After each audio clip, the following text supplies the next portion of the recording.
How's everybody doing? My name's Mike, and we got Miss Chanel with us today. So you're gonna see me having her heel next to a bike, and this is just her first time doing it. So the way I'm introducing it to her is we first started off with her just walking around the bike and then walking next to the bike, and now I'm on the bike with her. I have the leash in my left hand, my right hand is on the handlebars, and I'm simply going back and forth, just teaching the dog that the bike, we're going slow so it doesn't go fast, and I'm teaching her that I'm going to possibly be cutting in front of her or going left and right a lot, and I'm teaching her to follow this bike. So the bike's a tool for the dog to follow. We don't want to let her get in front or anything like that. That's going to encourage her to want to constantly run past us. So we want to teach her to use this bike as something to heel next to, and she already knows the concept of heel. So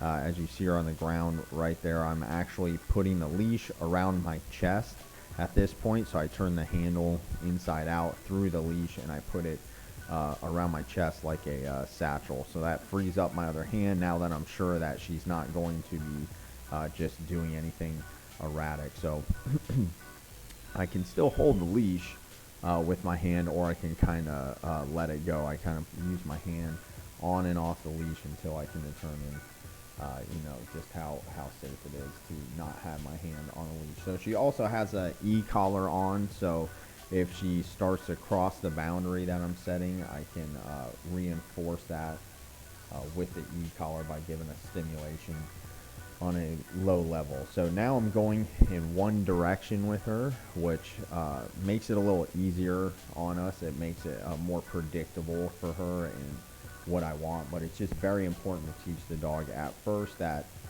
this bike could be going any which way. We want to get her used to that in a controlled area rather than just kind of laying it on her on the last minute.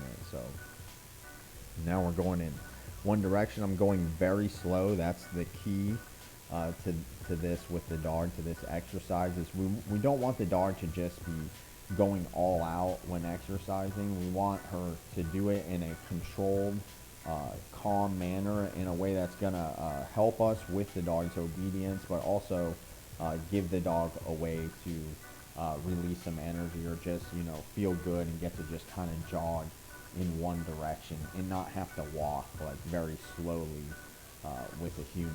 We have two legs, they have four, so it's going to be much easier for us to be on a bike and be on two wheels and let the dog have some exercise.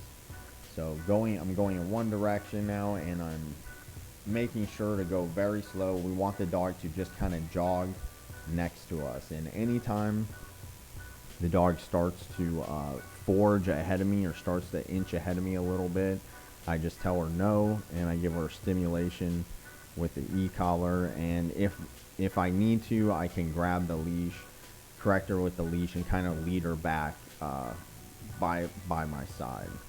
And it's natural for them to want to get excited when they do this. Of course, the dog is always going to need someone to reinforce those boundaries. But what happens is, as soon as the dog gets the correction from the e-collar, they are much more compliant afterwards. The correction almost always leads to compliance with the dog. So you don't want to be afraid to set that boundary. You want to feel good about it. And without you setting that boundary, the dog's not going to know exactly where you want them to be. So you don't want to be afraid to let the dog know exactly where you need them. And after all, it is for your safety and for the dog's safety. You want to be able to operate the dog in a way in the street or around people or in the general public in a way that's going to be safe for them and safe for the rest of the public.